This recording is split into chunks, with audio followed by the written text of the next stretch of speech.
Tila hindi na raw bet ni award-winning actor John Lloyd Cruz na muling makasama si Kapuso star Bea Alonzo sa pelikula. Sa latest episode kasi ng Christy Ferminit nitong Biyernes ika-23 ng Pebrero, sinabi ni showbiz columnist Christy Fermin na tinanggihan umano ni John Lloyd ang movie reunion nila ni Bea.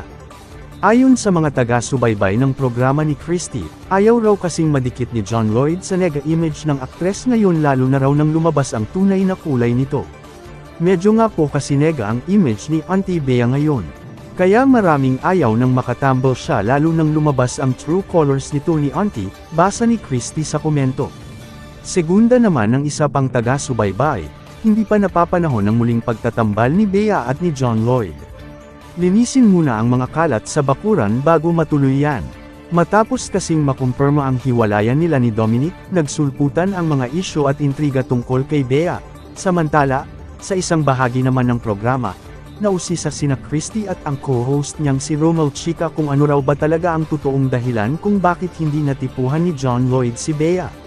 Sa palagay ni Romel, masyado na raw kasing magkakilala ang dalawa.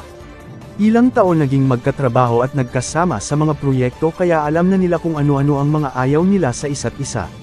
Pero sa paniniwala ni Christy, gaano man kagwapo o kaganda ang isang tao, kung talagang hindi siya yung kaswak ng puso mo, walang dating. Samantalang hindi naman yan ang gagamitin nating barometro, di ba? Mayroon yung nagkita lang minsan, mayroon na kaagad.